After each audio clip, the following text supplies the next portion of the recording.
अस्सलाम वालेकुम 10th class. उम्मीद आप सब खैरियत से होंगे। ओके, लास्ट लेक्चर में हमने एक्सरसाइज के एमसीक्यूज वगैरह और उसके अलावा शॉर्ट क्वेश्चन हमने पढ़े थे, राइट।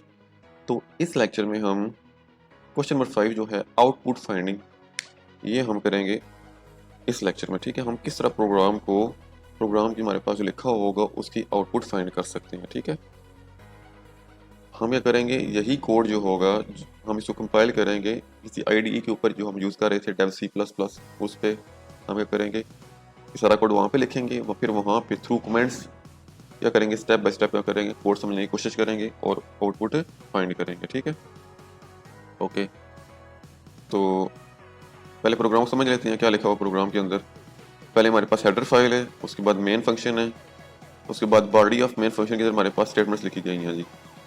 अच्छा, इंट x is equal to 2, y is equal to 3, z is equal to 6, हमारे पास यहाँ पे किए गए हैं 3 वेरिएबल्स इनिशियलाइज किए गए हैं। ठीक है, वैल्यू असाइन की गई है उनको, x को असाइन की है वैल्यू 2, y को 3 वैल्यू असाइन की है और z को 6 वैल्यू असाइन की है। इसके बाद अगेन यहाँ पे 3 वेरिएबल डिक्लेयर किए गए हैं, इनिशियलाइज नहीं किया गया। ठीक है, वैल्यू इनको असाइन नहीं की गई। इस मतलब ये है कि ये जो है वेरिएबल्स डिक्लेयर किए गए हैं। ठीक है, int ans1 ans2 basically answer जो है इनको स्टोर करवाने के लिए हमारे पास 3 वेरिएबल्स डिक्लेयर किए गए हैं। ठीक है, then answer 1 is equal to x divided by z multiply by y। तो मल्टीप्लिकेशन और डिवीजन के बाद जो आएगा हमारे पास आंसर आएगा वो किस में जाकर स्टोर हो जाएगा, आंसर 1 में। इसी तरह answer 2 is equal to y plus z divided by y multiply z। ये सारा ऑपरेशन जो परफॉर्म होगा मल्टीप्लिकेशन का, डिवीजन का और एडिशन का, सारा जो आंसर आएगा इसका आंसर 2 में स्टोर हो जाएगा। इसी तरह आंसर 3 का जो ये ऑपरेटर इस्तेमाल हो रहे हैं, ये सारे ऑपरेशन परफॉर्म होने के बाद जो रिजल्ट आएगा किस में जाकर स्टोर हो जाएगा, आंसर 3 में। फिर इसके बाद इन 3 वेरिएबल्स के अंदर जो वैल्यू स्टोर हुई होगी वो हमने किया यहाँ पे प्रिंट कर दिया। ठीक है, तो हमें करते हैं यही जो कोड है सारा हम लिखते हैं डेव C++ पे। ओके, पहले प्रोजेक्ट ओपन करते हैं हम, सी प्रोजेक्ट कंसोल एप्लीकेशन। ओके, सबसे पहले हमारे पास हेडर फाइल आ गई, उसके बाद हमारे पास मेन फंक्शन होता है वाइड मेन, इसके बाद बॉडी ऑफ मेन फंक्शन। तो सबसे पहले हमारे पास क्या थे जी, 3 वेरिएबल्स इनिशियलाइज किए गए थे x2 y3 z6 int x is equal to 2, y is equal to 3 and z is equal to 6। फिर उसके बाद 3 वेरिएबल डिक्लेयर किए गए थे इंट ans1 ans2 ans3। फिर उसके बाद हमारे पास जो थी ना मल्टीपल ऑपरेशन परफॉर्म करके उनकी वैल्यू स्टोर करवाई गई थी इन वेरिएबल्स में जो डिक्लेयर किए गए थे। ठीक है, answer 1 is equal to x divided by z multiply by y। Answer 1 is equal to x divided by y multiply by z। इसी तरह answer 2 is equal to y plus z divided by y multiply 2, y plus z divided by y multiply by 2। Third में z divided by x, answer 3 is equal to z divided by x plus x multiply y plus x multiply by y। फिर इसके बाद जो जो इन variables में क्या हुई है जी, वैल्यू स्टोर हुई है, उसको आगे क्या किया गया, प्रिंट करवाया गया थ्रू प्रिंट एफ फंक्शन। ठीक है, प्रिंट एफ। अब 3 वेरिएबल्स हम क्या करेंगे, प्रिंट करवाएंगे, तो हम 3 ही फॉर्मेट स्पेसिफायर लगाएंगे। इन डाटा टाइप स्मॉल हो रही है तो %d लगाएंगे, %d space %d space %d। आगे आर्गुमेंट लिस्ट में उन वेरिएबल्स का नेम लिखेंगे जिनमें वैल्यू स्टोर हुई है। आंसर 1 में स्टोर हुई है पहली वैल्यू, दूसरी आंसर 2 में स्टोर हुई है और तीसरी आंसर 3 में स्टोर हुई है वैल्यू। ठीक है, एंड पे सेमीकोलन स्टेटमेंट टर्मिनेट करने के लिए। ठीक है, इसको कंपाइल करते हैं, हम चेक करते हैं इसकी आउटपुट क्या आई है और कैसे आई है। ठीक है, ओके, कंपाइल किया जी हमने, नो एरर्स, अभी इसकी आउटपुट डिस्प्ले हो जाएगी। ओके, ये हमारे पास आंसर आ गया जी। फर्स्ट हमारे पास वैल्यू 0 है, सेकंड 7 है और थर्ड 9 है। अच्छा, आंसर 1 के अंदर जो वैल्यू स्टोर हुई है, आंसर 1 के अंदर वो 0 स्टोर हुई थी यहाँ पे, और वो यार पहले इस वेरिएबल पे, इस फॉर्मेट स्पेसिफायर पे डिस्प्ले हो गई है। फिर आंसर 2 में जो स्टोर हुई थी 7 स्टोर हुई थी और इस फॉर्मेट स्पेसिफायर पे जाकर डिस्प्ले हुई है। इस तरह आंसर 3 में जो वैल्यू स्टोर हुई थी 9 हुई थी, डिस्प्ले स्टोर हुई थी, और इस थर्ड फॉर्मेट स्पेसिफायर पे जाकर क्या हुई है, वो डिस्प्ले हुई है। ठीक है, ओके। अब हम क्या करते हैं, कमेंट्स यूज करके ये वैल्यू क्या करते हैं, हम निकालते हैं खुद। ठीक है जी, अब देखते हैं यहाँ पे फर्स्ट जो है हमारे पास, पहले क्या लिखा गया जी, x divided by y। x की वैल्यू क्या हमारे पास 2 डिवाइडेड बाय y की वैल्यू हमारे पास क्या है जी 3। आगे multiply by z, multiply z की वैल्यू क्या हमारे पास 6 है, तो क्या लगा दिया हमने, 6 लगा दिया। अच्छा, हमने एक टॉपिक पढ़ा था एक ऑपरेटर प्रेसिडेंस का, उसमें हमने ये पढ़ा था कि जो हमारे पास जिसकी प्रेसिडेंस हाई होती है वो क्या होता है, पहले इवैल्यूएट होता है। ठीक है, ओके। तो सबसे पहले जो हमारे पास सबसे ज्यादा प्रेसिडेंस है वो किसकी है, नॉट ऑपरेटर की है। नॉट ऑपरेटर यहाँ पे इस्तेमाल नहीं हो रहा। ठीक है, यहाँ पे डिवीजन और मल्टीप्लिकेशन का ऑपरेटर यूज हो रहा है। ठीक है, तो ये सेकंड प्रेसिडेंस पे आते हैं मल्टीप्लिकेशन और डिवीजन। ठीक है, तो यहाँ पे हमने एक लाइन पढ़ी थी, in case of equal precedence the operator at left side is evaluated before the operator at the right side. अच्छा, अब यहाँ पे देखें आप, इस लाइन में जो अगर प्रेसिडेंस सेम आ जाती है, अब देखें ना, डिवीजन और मल्टीप्लिकेशन की प्रेसिडेंस क्या थी, सेकंड नंबर पे आते हैं। ठीक है, मतलब ये तीनों जो हैं, डिवीजन का, मल्टीप्लिकेशन का और मॉडुलस ऑपरेटर, तीनों की प्रेसिडेंस क्या है, सेम है। तो फिर आपने अब देखें जो स्टेटमेंट पे लिखे हैं ऑपरेशन, जो लेफ्ट साइड पे पहले आ रहे हैं वो पहले क्या होंगे, इवैल्यूएट होंगे। ठीक है जी, अब देखें सबसे पहले क्या आ रहा है, हमारे पास डिवीजन सिंबल आ रहा है, बाद में हमारे पास क्या आ रहा है, मल्टीप्लिकेशन आ रहा है। हमने लेफ्ट टू राइट जाना है। ठीक है, तो पहले क्या होगी, डिवीजन होगी, उसके बाद क्या होगी, मल्टीप्लिकेशन होगी। ठीक है जी, ओके। पहले डिवीजन होगी जी, 2 डिवाइडेड बाय 3, इसका आंसर क्या आ जाएगा, 0। फिर 0 के बाद multiply by 6, multiply by 6, 0 multiply 6 answer क्या आ जाता है हमारे पास, 0 आ जाता है। ये आ गया हमारे पास फर्स्ट स्टेटमेंट का इसका आंसर आ गया। ठीक है जी, अब सेकंड पे आते हैं जी, y प्लस z, y की वैल्यू क्या हमारे पास 3 प्लस z की वैल्यू हमारे पास क्या है 6 लगा दिया, divided by y multiply by 2, y की वैल्यू क्या है 3 multiply by 2, multiply by 2। Okay, अच्छा लेफ्ट टू राइट जाएं जी, डिवीजन हमारे पास क्या आ रही है, पहले आ रही है, और मल्टीप्लिकेशन बाद में आ रही है। जो हमारे पास एडिशन ऑपरेटर है इसकी प्रेसिडेंस लो है, इनसे नीचे आता है, हमारे पास थर्ड पे आता है। ठीक है, सेकंड पे हमारे पास ये मल्टीप्लिकेशन, डिवीजन और मॉडुलस ऑपरेटर आता है। ठीक है, तो पहले हम क्या करेंगे, मल्टीप्लिकेशन और डिवीजन को देखेंगे। ठीक है, तो लेफ्ट पे हमारे पास पहले क्या आ रही है, डिवीजन आ रही है, तो पहले हम डिवीजन करेंगे। ठीक है, ओके, 3 इसी तरह लिखेंगे, प्लस इसी तरह लिखेंगे, 6 डिवाइडेड बाई 3 2 द 6 होते हैं। ठीक है, यहाँ पे क्या आ गया, 2 आ गया, आगे मल्टीप्लाई बाय 2 लिख देंगे, मल्टीप्लाई बाय 2 लिख दिया। फिर अब क्या होगा जी, मल्टीप्लिकेशन ऑब्वियसली होगी, क्योंकि सेकंड पे प्रेसिडेंस के लेवल में सेकंड पे क्या आता है, मल्टीप्लिकेशन ही आता है। थर्ड पे हमारे पास क्या आता है, एडिशन आता है, तो पहले क्या होगी, मल्टीप्लिकेशन होगी। ठीक है, फिर इसी तरह प्लस सिंबल भी इसी तरह ही, 2 मल्टीप्लाई बाय 2 क्या बन जाएगा जी 4, तो 3 प्लस 4 क्या हमारे पास आंसर आ जाएगा फाइनल 7, हमारे पास क्या आ जाएगा, इसका आंसर आ जाएगा। ठीक है, थर्ड पे हमारे पास z divided by x, z की वैल्यू क्या हमारे पास 6 डिवाइडेड बाय z की x की वैल्यू क्या हमारे पास 2 लगा दिया, फिर plus x multiply y, x की वैल्यू क्या है 2, y की वैल्यू 2 मल्टीप्लाई बाय 3। ठीक हो गया।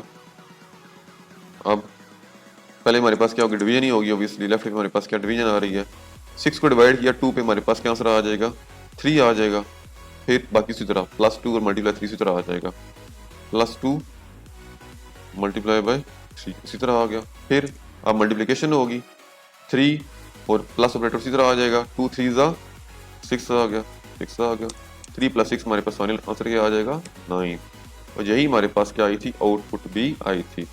मैं आपको दोबारा चेक करवा देता हूँ आउटपुट। मैंने दोबारा कंपाइल किया प्रोग्राम को, अभी आउटपुट डिस्प्ले होगी।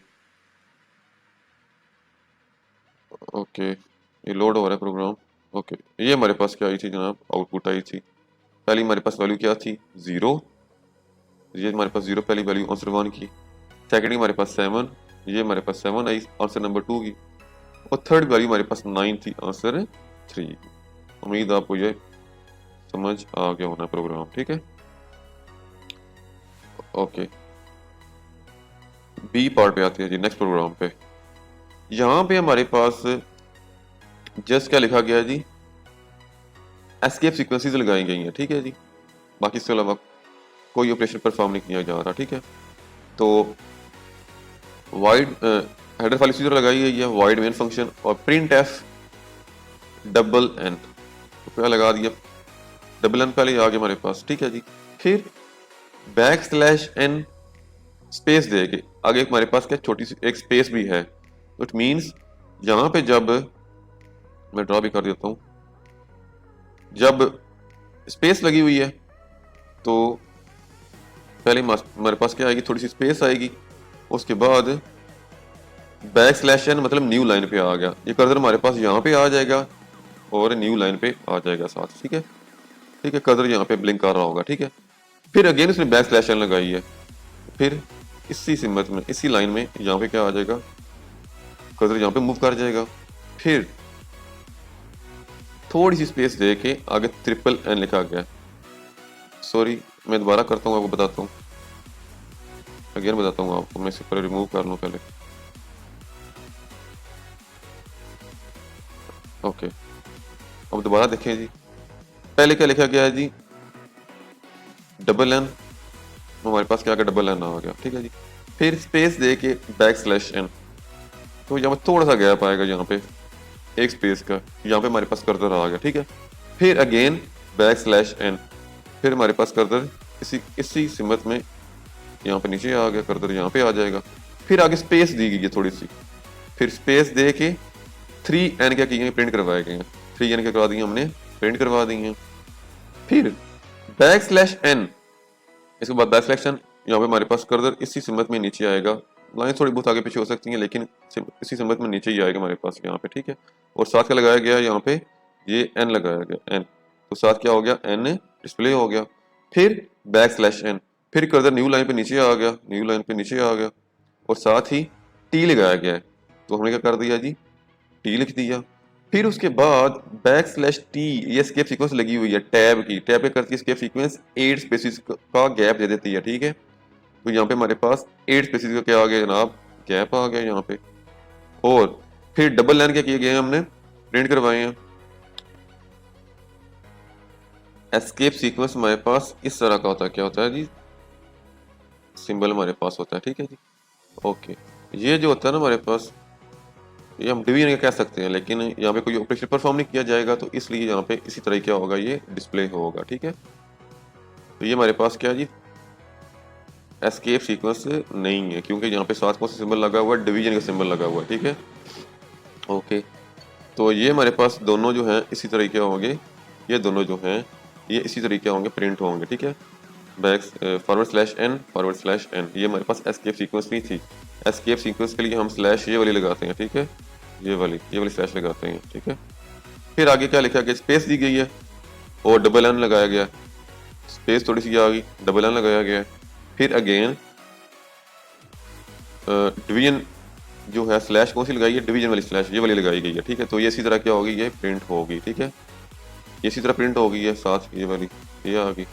फिर उसके बाद बैक स्लैश एन लगाया है, तो कर्सर नीचे मूव तो कर जाएगा, लेकिन उसके आगे कुछ भी नहीं है, तो हमारे पास से आगे कुछ ऑपरेशन परफॉर्म नहीं होगा।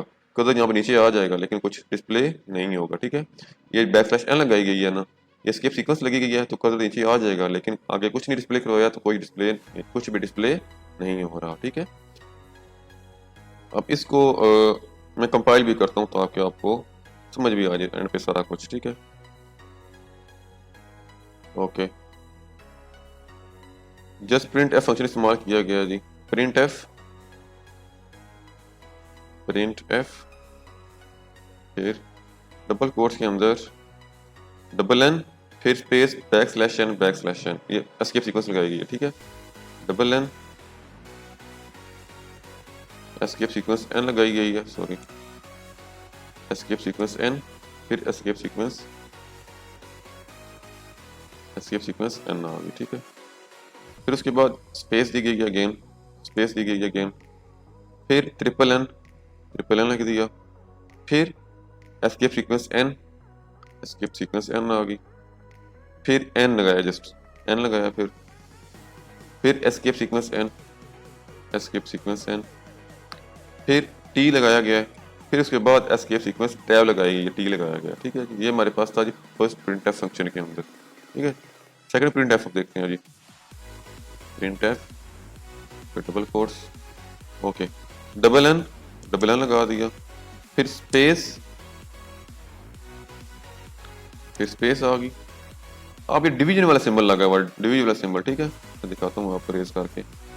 यहाँ पे हमारे पास डिवीजन सिंबल इस्तेमाल हो रहा है, डिवीजन सिंबल एन है, फिर डिवीजन सिंबल क्या है जी हमारे पास एन लगा हुआ है, एन फिर डिवीजन सिंबल एन, फिर स्पेस आ गई, फिर उसके बाद डबल एन, फिर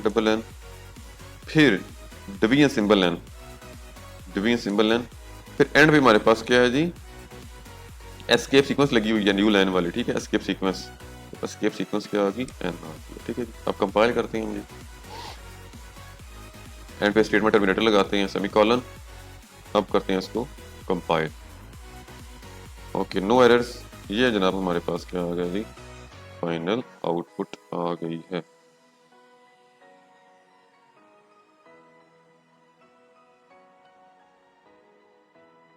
ओके,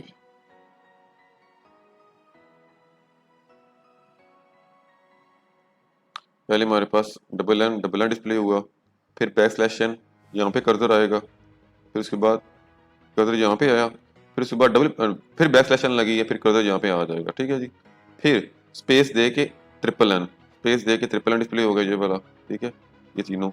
फिर उसके बाद back slash n new line पे आ गया और साथ ही एन लिख दिया हमने, फिर again back slash n control new line पे आ जाएगा और साथ का डिस्प्ले करा दिया हमने, टी डिस्प्ले करवा दिया। फिर आगे टैब की मैंने हमने लगाई है हमने एस्केप सीक्वेंस, तो उसने क्या जनरेट कर दिया 8 स्पेसिस का, यहाँ पे दरमियान में स्पेस दे दिया, ठीक है, गैप दे दिया। फिर उसके बाद साथ ही डबल एन लगाया, डबल एन आ गया, फिर स्पेस दी है, यहाँ पे क्या आ गया स्पेस आ गई है, फिर डिवीजन सिंबल एन, फिर वो भी आ गया डिवीजन सिंबल एन, फिर स्पेस दी गई है, फिर स्पेस यहाँ पे आ गई, फिर डबल एन लगाया, फिर डबल एन यहाँ पे आ गया, फिर उसके बाद क्या लिखा हमने डिवीजन सिंबल क्या आ गया एन भी आ गया। फिर उसके बाद उसने लगाया escape sequence n new line के लिए, तो आप नीचे देख सकते हैं ये नीचे हमारे पास गैप आया हुआ न्यू लाइन पे, ठीक है, ये हमारे पास गैप यहाँ पे आ गया। अगर हम रिमूव करते हैं ये बैक स्लैश एंड वाला जो है एस्केप सीक्वेंस, तो ये जो नीचे गैप आया हुआ न्यू लाइन वाला ये क्या हो जाएगा, खत्म हो जाएगा, ठीक है। हम करते हैं ये भी, तो आपको कन्फर्म हो जाए ये भी हमारे पास कंपाइल हुई है लेकिन नज़र नहीं हमें आ रही। हम ये करते हैं फॉरवर्ड स्लैश इसको एंड रिमूव करते हैं, एस्केप सीक्वेंस हमने एंड वाली रिमूव कर दी है, तो आप देख सकते हैं जो हमारे पास पहले गैप था वो यहाँ नीचे वो क्या हो गया, खत्म हो गया, ठीक है। ये हमारे पास एस्केप सीक्वेंस जो यहाँ पे हमने लगाई थी ना, जो रिमूव की है, उसके पहले नीचे गैप था, अब वो हमने रिमूव किया तो यहाँ पे क्या हो गया, गैप भी क्या हो गया, ऑब्वियसली वो खत्म हो गया, ठीक है।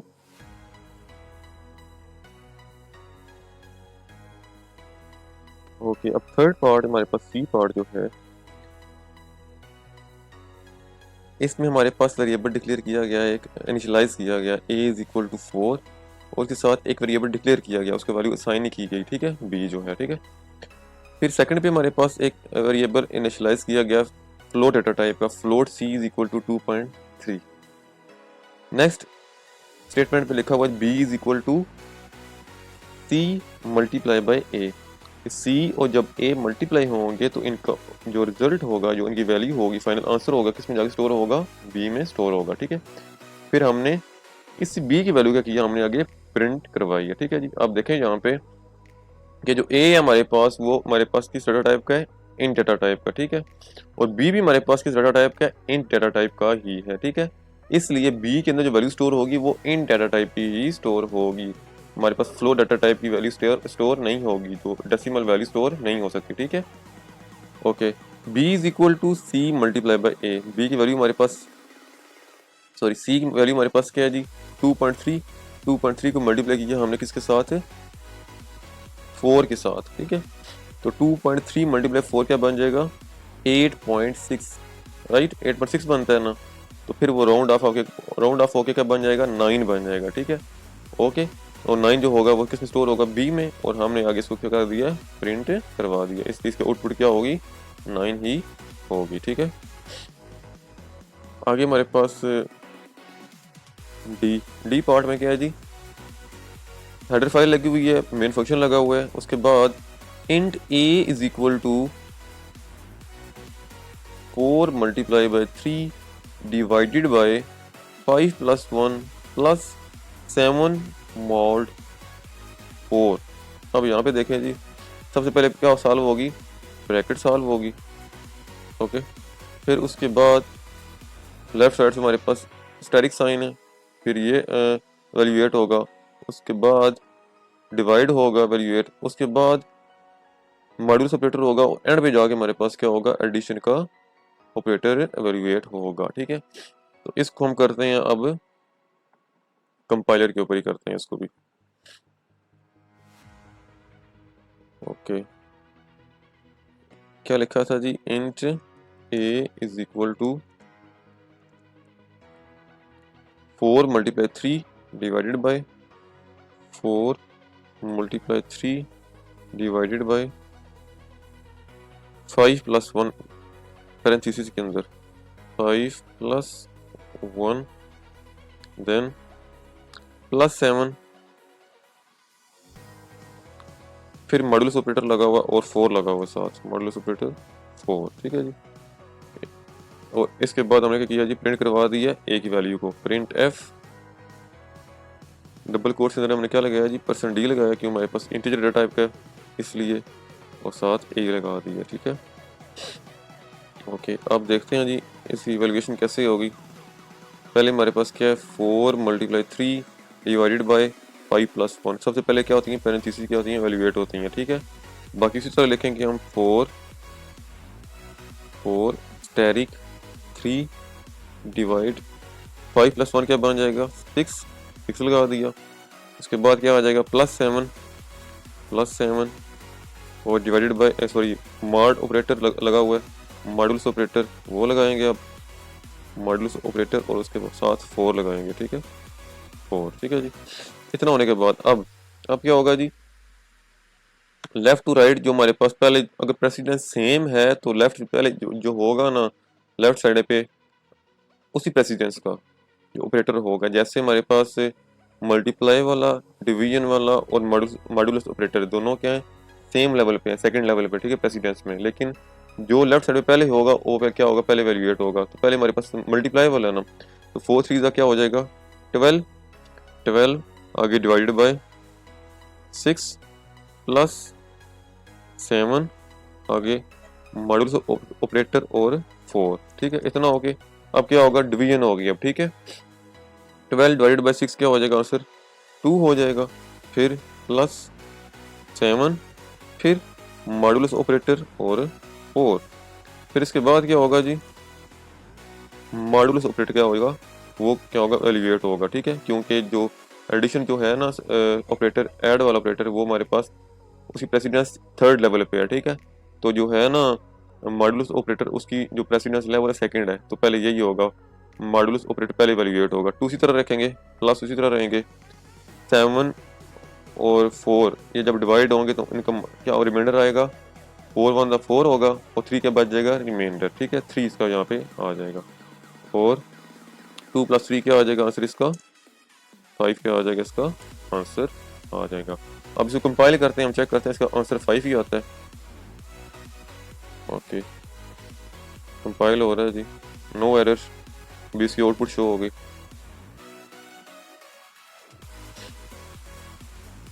लोड हो रहा है अभी, ओके ये देख सकते हैं आप जी हमारे पास इसका फाइनल रिजल्ट क्या आया है जी 5 ही आया है, ठीक है।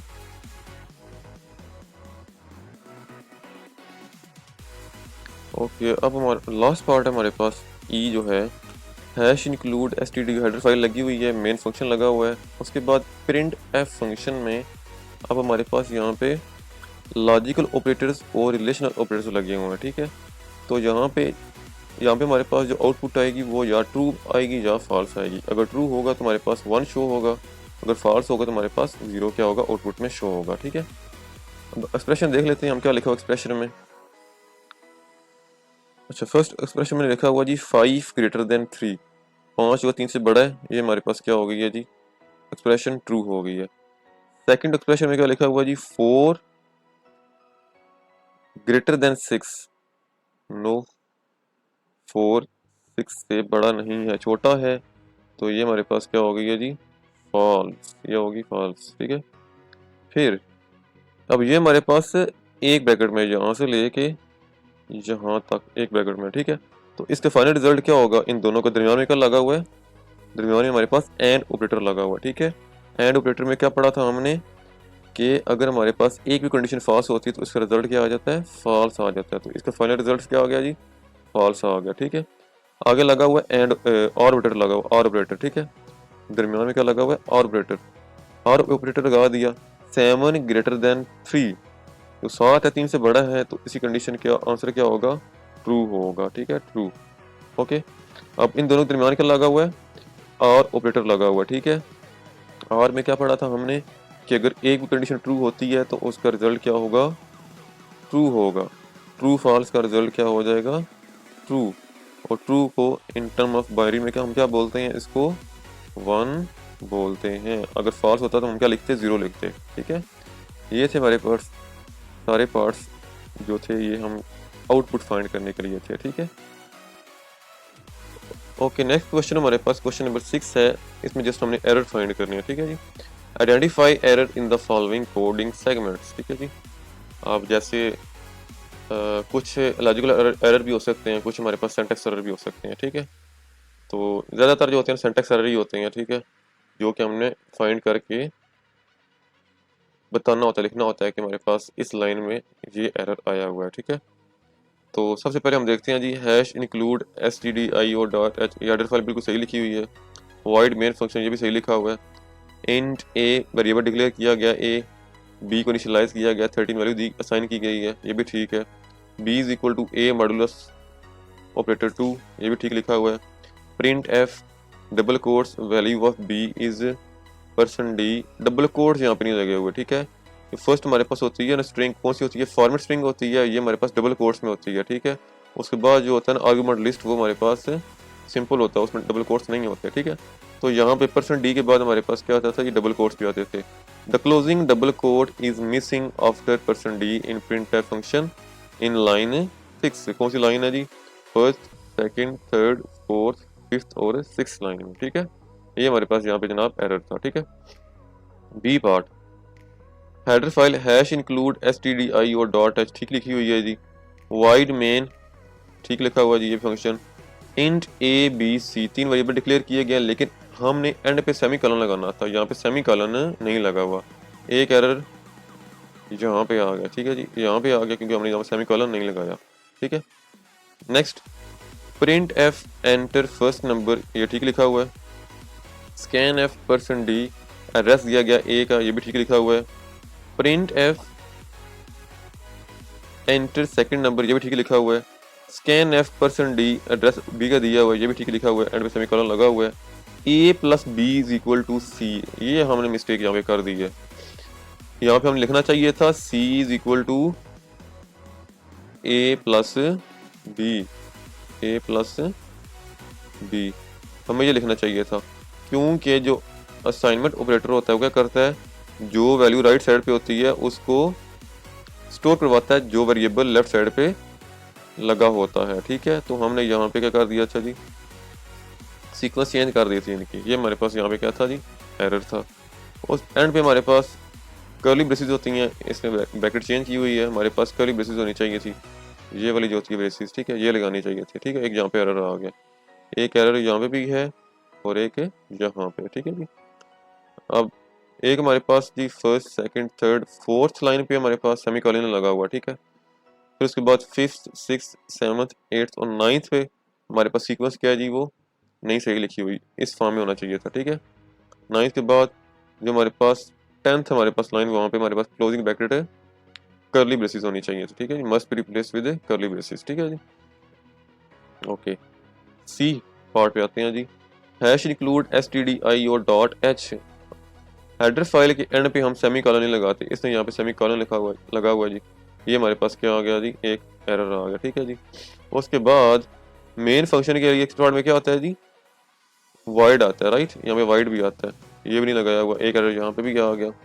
फिर उसके बाद int num, number variable declare किया गया, ठीक है जी।